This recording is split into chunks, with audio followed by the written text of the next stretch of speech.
meeting. Great. So whenever you're ready. Okay, I'll go ahead and call this meeting to order. Welcome everyone to our Santa Cruz LAFCO regular meeting for June 1st, 2022. I'll go ahead and move to our next item on the agenda, and that's roll call, please. Thank you, Madam Vice Chair. Commissioner Jim Anderson, Here. Commissioner Roger Anderson, Here. Vice Chair Yvette Brooks, Here. Commissioner Ryan Kernedy, Here. Commissioner Francisco Estrada, Here. Commissioner Zach Friend, Here. Chair Rochelle Lather is absent. Alternate Commissioner Ed Banks. Alternate Commissioner Ed Banks. I'm here. Oh, there we go. Alternate Commissioner Manu Koenig is absent. And alternate Commissioner Donna Lind. Here. Perfect. Madam Vice Chair, we do have a quorum. I will note, since Rochelle Lather is not here, Commissioner Ed Banks will be our voting member. And I did miss Commissioner John Hunt. Are you here today? I am here. Thank you. Thank you. We have a quorum. Great. Well, so nice to see everyone again and some new faces on the screen. Let's go ahead and move to our next item. And this, I'm going to turn this one over to you, Mr. Serrano. Thank you, Madam Vice Chair. Just a quick reminder that LAFCO is continuing to use AB 361, and we're conducting our meetings virtually by using the Zoom webinar platform. Under this platform, the commissioners and staff will have complete control over their webcams and microphones. For the general public, their microphones and webcams have been disabled, but they still have an opportunity to view and hear the entire meeting. They also have an opportunity to address the commission on any agenda item by two ways. One, they can submit their comments via email and staff will read their comments on their behalf. Or two, they can raise their hand on the Zoom platform. They can either click on the raise hand button or they can press *9 if they're joining us on a conference call.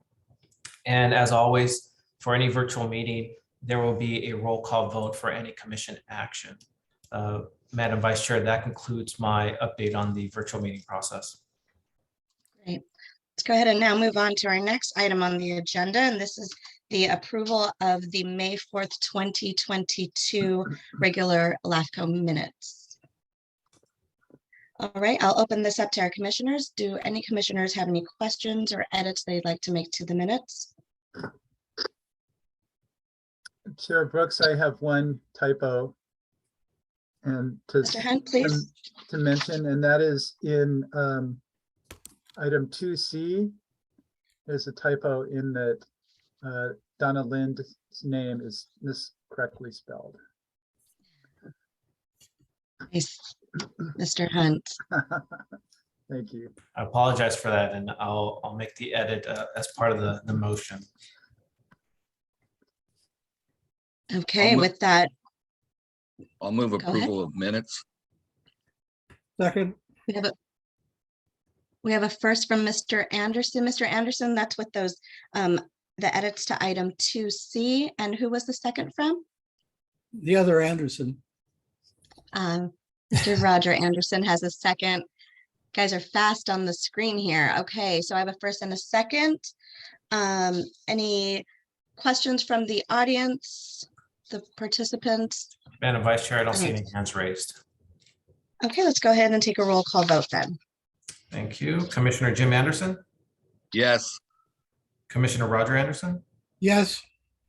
Commissioner Ed Banks, Yes. Commissioner Ryan Kernedy, Aye.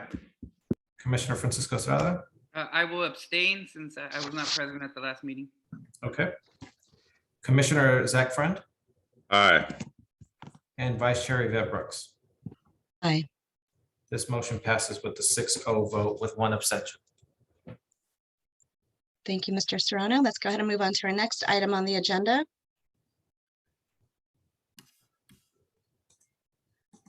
So this is item number 4, oral communications. Do we have any information on written comments our request to address the commission this morning? Madam Vice Chair, we have not received any written communications, and I do not see any hand raised at this time. Okay, seeing none, we'll go ahead and move on to our next agenda item.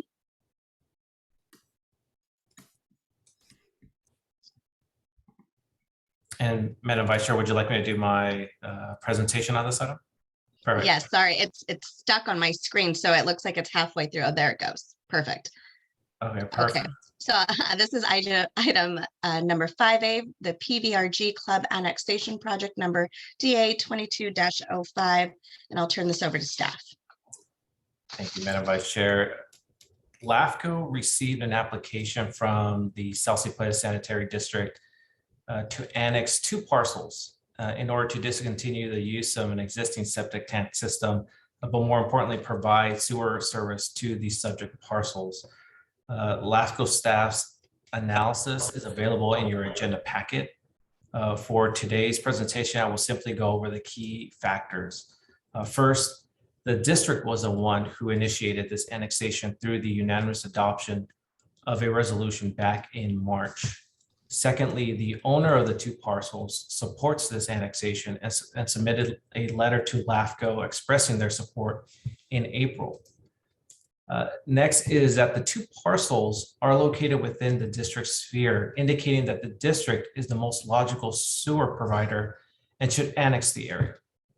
And finally, based on staff's analysis, the proposal is consistent with the previous service review's recommendations, and it fulfills the requirements under the commission's adopted policies and state law.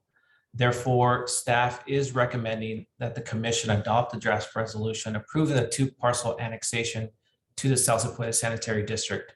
Madam Vice Chair, that concludes my presentation. I'm happy to answer any questions once you open and close public comments. Okay, so I'll go ahead and open our public comment. Well, let's just hold on that from that. Let me see if there's any questions from our board members this morning. Okay. Any questions? Okay, seeing none, we'll go ahead and take this to the public for any questions or comments. Madam Vice Chair, I do not see any hands raised at this time. I will note that the general manager from Salispuedes Sanitary District is in attendance in case the commissioners have any questions, but again, I don't see any hands raised at this time.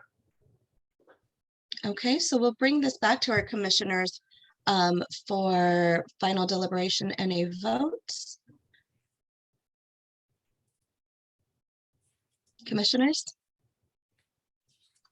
Madam Chair, I'll move that we adopt resolution 2022-08.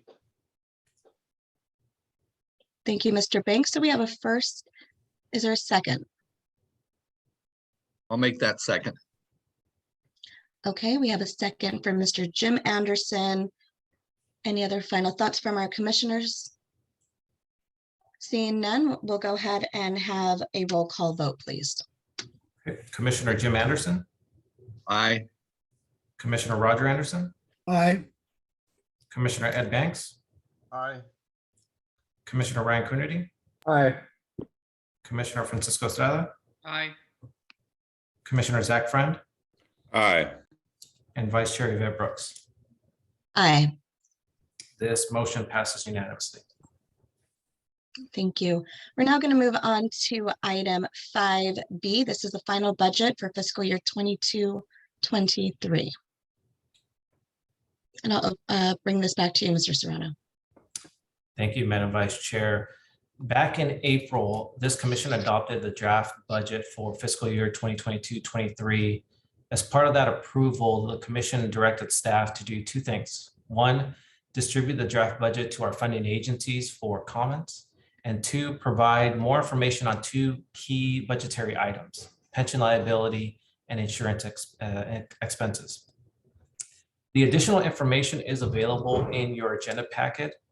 Based on the additional information, staff was able to refine the final budget specifically for the anticipated pension costs.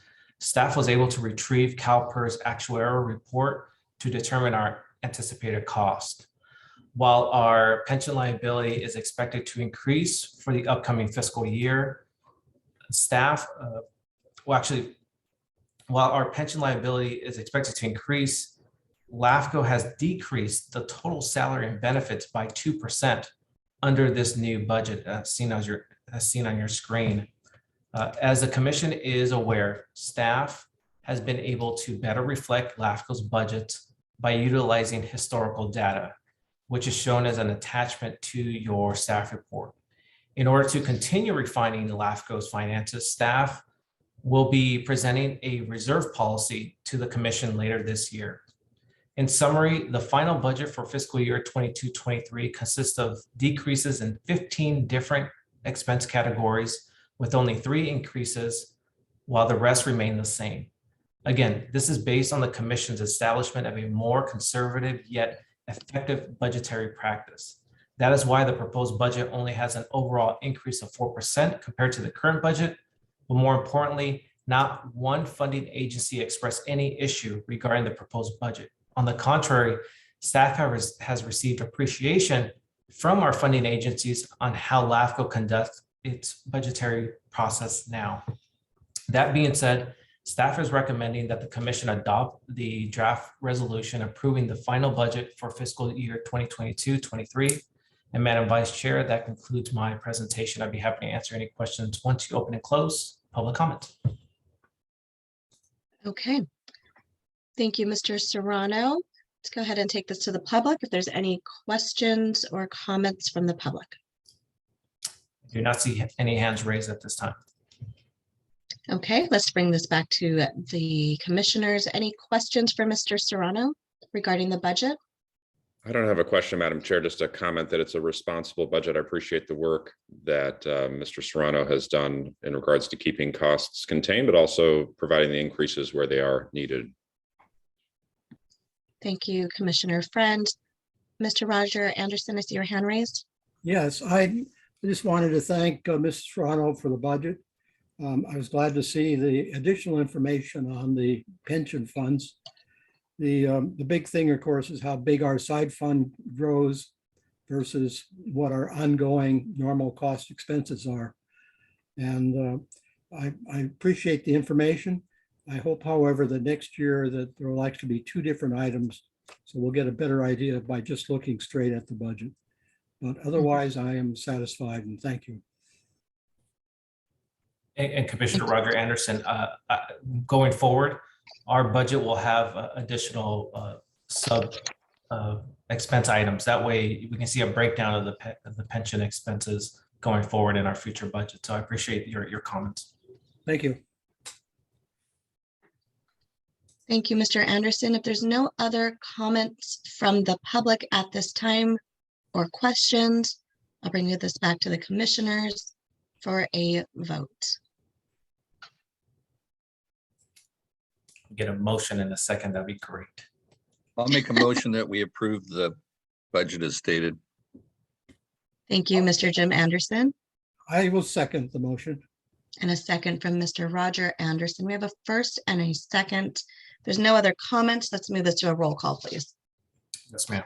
Commissioner Jim Anderson, Aye. Commissioner Roger Anderson, Aye. Commissioner Ed Banks, Aye. Commissioner Ryan Kernedy, Aye. Commissioner Francisco Estrada, Aye. Commissioner Zach Friend, Aye. and Vice Chair Yvette Brooks. Aye. This motion passes unanimously. Okay, let's go ahead and move on to the next slide. So this is item number 6A on your agenda this morning, the continuation of remote meetings. Mr. Serrano? Thank you, Madam Vice Chair. LAFCO continues to utilize AB 361, which allows public agencies the option to conduct virtual meetings. As the commission recalls, staff was able to determine that a hybrid model may be implemented in the near future. This implementation may occur as early as August. However, due to the recent spikes in COVID cases in our county and kind of statewide, and the majority of our commissioners' preference in attending virtually, it is unknown exactly when the hybrid model will be implemented.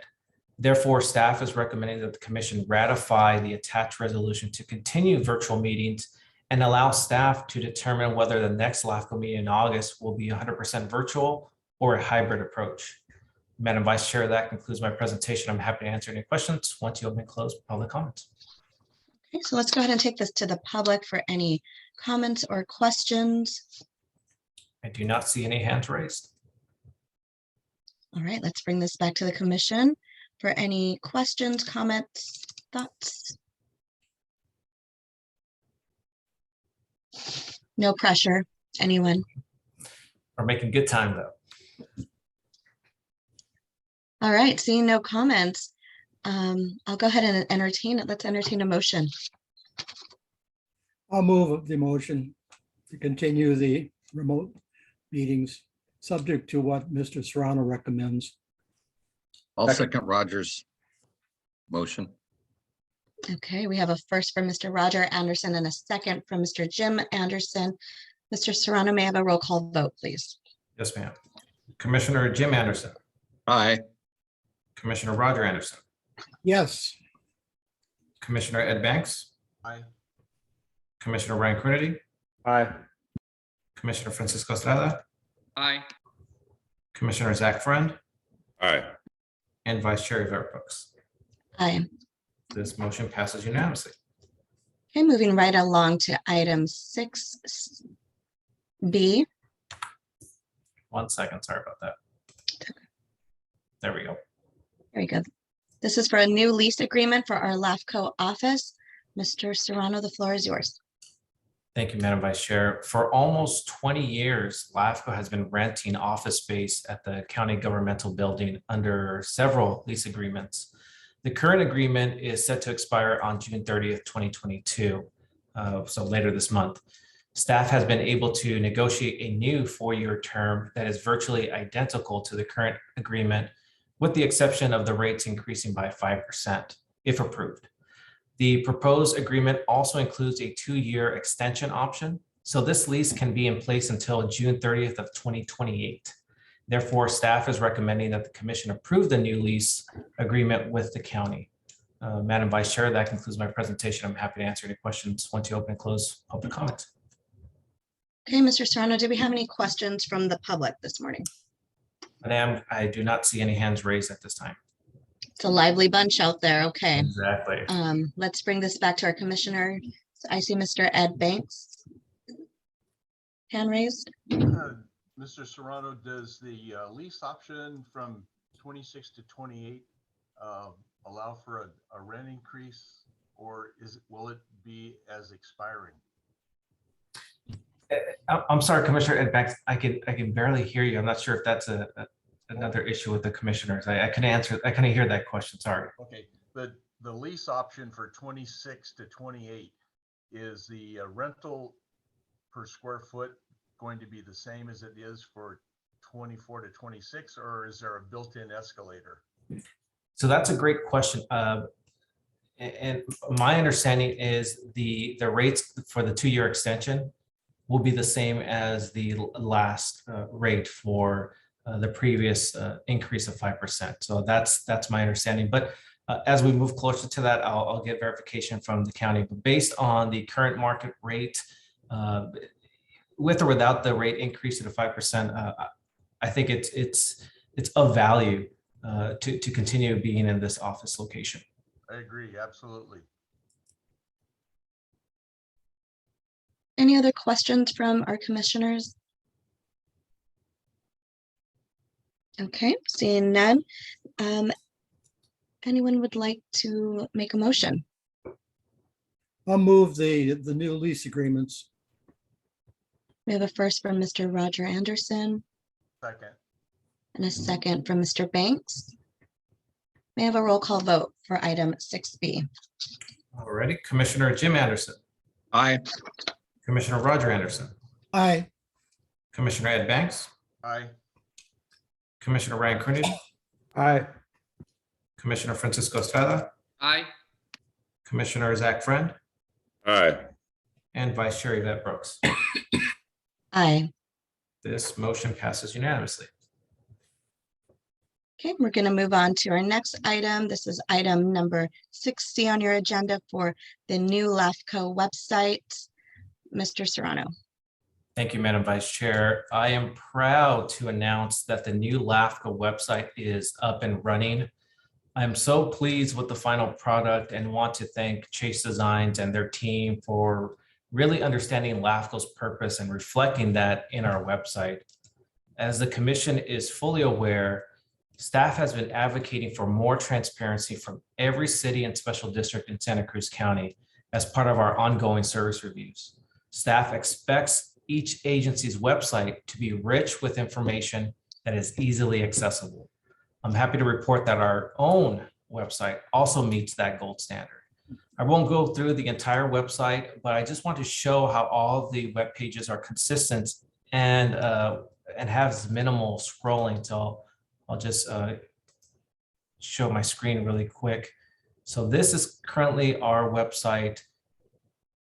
Again, it's not endless amount of text or information and scrolling, but it's just provides the information that's relatively available for everyone. I do want to just give you an idea of the service reviews and how now it's just showing the cities, the districts, the CSAs, again, very clean and modern. Yes, it looks good, but the function is what's the best aspect of the website. And not only from the front end, but from the back end. It is now so much easier for staff to update the website than before. And again, it's about the efficiency and the ability to provide the information to the public at a more efficient way. So that concludes my quick tour of the website, but I'm happy to answer any questions. But again, I'm very happy with the final product. Thank you, Mr. Serrano. I'll go ahead and take this to our public for any written comments or requests to address the commission on this item. Madam Vice Chair, I don't see any hands raised. Okay, let's bring this back to our commissioners. I see Mr. Roger Anderson's hand raised. Yeah, just one question, Ms. Serrano. How exhaustively have all the links been checked on this new website? So great question. One thing that we did is we looked at all the hyperlinks on the web pages, and we looked for links that were either broken or information that are stored in our server that are no longer linked to the website. So we did a lot of purging. There may be some outdated links here and there, but that's something that we're currently fleshing out. But to answer your question, we did a thorough review of every single web page to determine whether or not they were utilized, whether or not they were up to date, and whether or not they had any broken links. Yep. My other question is how comprehensive is the searching on the website? That's a good question. I did test out some key words on the search bar, and it's more effective than the prior platform. But I didn't go into specifics on looking for a particular report or agenda. I just made sure that if I typed in executive officer, it will take me to the contact list page. If I typed in commissioners, it will take me to the commissioner list page. To that extent. Thank you. Commissioner Estrada? Joe, great job on the website. My only question is, does it look good on the phone? Another great question. So that's something that we tested. We wanted to make sure that it was compatible to not only phones, smartphones, tablets, but also different web browsers. So if you use Google Chrome or Microsoft Edge or Firefox, it's all those different methods of accessing the website is consistent. So to answer your question, sorry, a long answer, but yes, if you look at your phone on the website, it'll look exactly the same as if you're looking at your desktop. Thank you. Those are my questions. And it's also ADA compliant. Again, we wanted to make sure that one of the guides that LAFCO used with coordination of our web designer was the CSDA's Certificate of Excellence of the web requirements. And so that was kind of our guide. We wanted to make sure that if we would go for that award, we would win it. And that's what the website has, that rich information now. And kind of a teaser is LAFCO is applying for that award. And I'm hoping that next time we have this meeting, we'll be the first LAFCO in the state to win it. I like your ambition, Mr. Serrano. Mr. Hunt, do you have a question? Thank you. I'd like to compliment Executive Officer Serrano on the website. I think it's very clean and efficient. And I took a good look at the maps page, and I was very impressed with the information there about when the sphere was reviewed, et cetera. And I know that when I served on a special district board, there was always a little bit of uncertainty of what the boundaries were, and that became an issue a few times. So I was very impressed to see the GIS work, as I'm always impressed by your GIS work. And thanks very much for making that so clean and efficient. Thank you, Commissioner. Any other questions? Mr. Serrano, I have one. Do you have a translate button on there? Did we pay for that survey service on our website so that you can have it in dual languages? Yeah, that's a widget that we can include, like a Google Translate. So that's something that LAFCO staff can implement in the website. The main focus was completely revamping the functionality of it. But that, yeah, to answer your question, no, it does not have the translation app at this time. But that's something that LAFCO can include fairly easily. Okay. Well, any other questions from commissioners? Or anyone like to move this item? This is an informational item. Chair. Easy peasy. All right, let's move on then. Perfect. Great job, Mr. Serrano. Thank you. Okay, we're now going to move on to item number 7. This is written correspondence. Mr. Serrano, the floor is yours. Thank you, Madam Vice Chair. As part of the proposed Pajaro Valley Fire reorganization application, LAFCO is required by law to inform the applicant, in this case, Pajaro Valley Fire, of any items missing in their application within 30 days. State law also requires LAFCO within those same 30 days to inform any interested and affected agencies as an opportunity to provide comments during a comment period. During that time, LAFCO received 3 written correspondence. One was from Central Fire, expressing support in LAFCO's ongoing effort to explore ways to improve fire protection services countywide. The other 2 were from the county and Pajaro Dunes Association, which is located in TSA 4. Both parties would be affected by the proposed reorganization. While the 2 entities supported the idea in concept, they both expressed concerns about the financial impact and future governance of the parties. Their concerns are consistent with LAFCO's.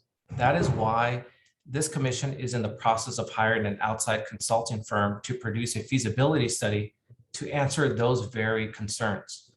In order for this reorganization and similar reorganizations involving CSA 48 to be successful, there needs to be data and findings that clearly show the benefits and the method to successfully transfer fire responsibility from the county to the fire agencies without negatively impacting the county, the fire agencies, and more important, the residents. So I believe that the feasibility study, once completed, will help with our discussions with the affected parties.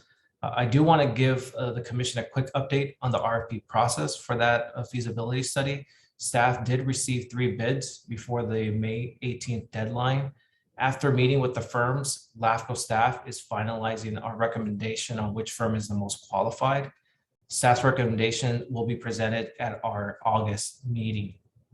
And Madam Vice Chair, that concludes my presentation. I'm happy to answer any questions once you open and close public comments.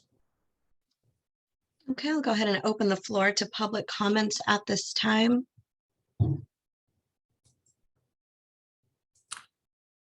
Madam Vice Chair, I don't see any hands raised at this time. Okay, And no written comment or request. So let's go ahead and move this back to our commissioners. This is just an informational item. Any questions for Mr. Serrano? Madam Chair, I don't have any questions, but I do have some comments. I had the pleasure of meeting with Pajaro Dunes representatives, including, I think Mr. Eady is actually on the meeting now, but to discuss some of their concerns that was outlined in the letter that came to the commission. I also spoke to Mr. Serrano, who's just a wealth of information on this, and others, including Central Fire and County Fire on this issue. I think that at the end of the day, there's an understanding that the county fire viability is really questionable, whether it be a modification of the Amador agreement at the state, or whether the current funds in the majority of CSA 48 can actually maintain a healthy fire response. It's clear that constituents in my district, I know Supervisor Coonerty and as well as Supervisor Koenig's district, do feel underserved by the current structure for the money that they pay. Most of the money, by the way, comes out of my district and section of CSA 48. The issues that were outlined in the county letter, and when I say the county, that came specifically from county staff. This isn't a Board of Supervisors authorized letter, but in regards to concerns about the financial viability of CSA 48 should this merger take place are valid. However, I still think that the overall long-term viability of county fire is in question anyway. And if the state stops funding operations for functionally 9 months of the year, then this whole thing collapses all the same. And I think that we, as an organization, need to take a serious look at how we can maintain those services. I think that the questions that were raised by Pajaro Dunes community are fair. They obviously pay a lot for their services that they have there. They've had significant fires in the past and pay a lot in fire insurance. I also think, though, that those concerns can be addressed during our merger process, consolidation process, should this continue to move along, because I think that those are valid concerns and they should have a seat at the table in those discussions. This is just to provide context to say that I think this is coming to a head, and I think that our commission is going to have to take an active role in this realistically, because I don't want this dictated by the state just yanking out from underneath us on Amador, and then we're in an emergency situation to deal with how we can deal with it. I think that dealing with it proactively makes the most sense. If it's the proposal of the annexation that's currently proposed, sure. If it's not, then I still think that we have to use this RFP to kind of get an understanding of what's viable and what's not. Thank you, Madam Chair. Thank you, Commissioner Friend. Any other comments or questions from Mr. Serrano this morning? Madam Vice Chair, I will note that I just got an email from a member of the public. Do you mind if I just share that comment? Please. It was an email from Becky Steinbrenner. She's unable to attend our meeting, but she just wanted to give the commissioners an awareness of the recent grand jury report regarding water. So this is her written correspondence, and I just wanted to share that with the commissioners. That report focuses on water conservation and had recommendations for the water agencies, not specifically tied to what we're just discussing right now about Power Valley Fire, but I will note that, Commissioner Zach Friend is completely right about us being more proactive, and that's LAFCO's been really taking that role of being proactive and working with the fire agencies in the county, and that really stems from the countywide fire report.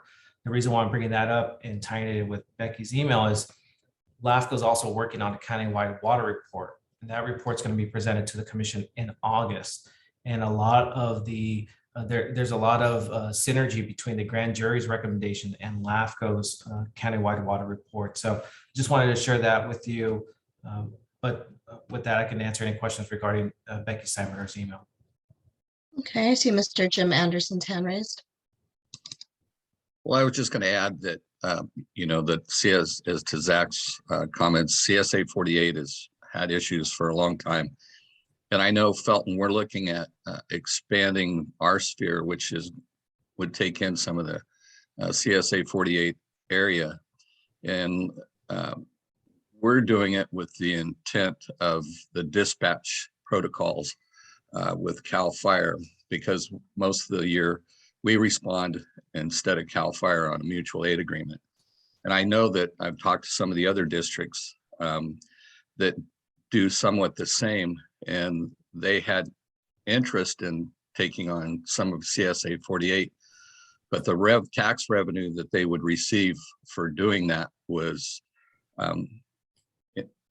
the cost to do that was more than the revenue they would get. So it'd be, there's just no reason for them to do it. So I think back on past boards, some of us had talked about if they would some way to waive some of those fees, there might be some interest by some of the district to go ahead and move forward with taking in some of CSA 48.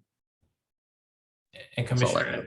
Ed Banks, I really appreciate those comments because as the commission may recall, as part of that countywide fire report, we did reaffirm the fire agency's fears with the condition that the fire agencies will develop an annexation plan based on their current fears to see whether or not they plan on annexing areas that involve CSA 48. The deadline to submit those plans is August, and it's going to be very helpful if they do develop plans as part of this feasibility study, so we can determine, okay, these are the areas that you want to annex. How much property taxes are you anticipating receiving? And does that address any financial impact, assuming responsibilities of those annexed areas? So I'm glad that the districts are having those discussions. LAFCO staff is planning on sending a letter, a friendly reminder of that deadline in the next week or two. That way, again, that information will help us develop a very defined, very rich data-driven report feasibility study to show if you annex these areas, detaching it from CSA 48, this is the anticipated revenue stream, and how does that impact CSA 48 as a whole as well? And that way we can determine a transition plan. So I'm hoping that this feasibility study provides the information that we need to develop a transition plan so we can see the before and after CSA 48 and hopefully successfully transfer responsibilities from the county to these independent fire agencies. Any other comments or questions for Mr. Serrano before we move on to the next item? Okay, seeing none, let's go ahead and move on to item number 8A. And these are press articles. Mr. Serrano, the floor is yours. Madam Vice Chair, I don't have a presentation. This is again a standard agenda item. I just look for articles that may be of interest to the commission, but this is an informational item and no action is required. Okay. Any questions from the public on this item? I do not see any hands raised. Commissioners, any questions or comments before moving on? Okay, let's move right on to our next item, item 9, Commissioners' Business. Mr. Serrano? This is an opportunity for the commissioners to share any, LAFCO related information regarding their respective agencies. So this is just a placeholder if anyone wants to share any information. I see a hand raised from Mr. Roger Anderson. Yeah, I was trying to find a place in the agenda to bring this up, but I was wondering what the situation about the annual conference is and when will the commission discuss the participation in that? Very timely question because LAFCO staff will be joining other Cal LAFCO EO or other LAFCO EOs next week to discuss that very question of what, if and when the annual conference is going to occur. So after that meeting, I'll be able to have a more definitive answer of if an annual conference is going to be held, where it's going to be held, and we'll discuss if any commissioners are interested in attending. So I'll bring that so in summary, I'll bring that item to the commission at the August agenda. Okay. Commissioners, this is your opportunity to share before we adjourn, ask questions. Okay. Let's move on to item 10. This is our adjournment. It is 9:39, and I will go ahead and adjourn our meeting. Our next meeting is on August 3rd, 2022, and your chair will be back. If not, we'll continue these efficient meetings under our vice chair. All right, everyone. Nice to see you again. Have a great morning, and we'll see you next time. Thank you, Vet. Thank you. Thank Thank you. you. Thanks. Everyone. And Joe. Yes, ma'am. Thank you as well. Alrighty, take care. You too. Good job, Miss Yvette. Great. Okay. Thank you. I'll see you next time. Yeah, take If you care. need anything else. Okay, bye-bye. Yeah.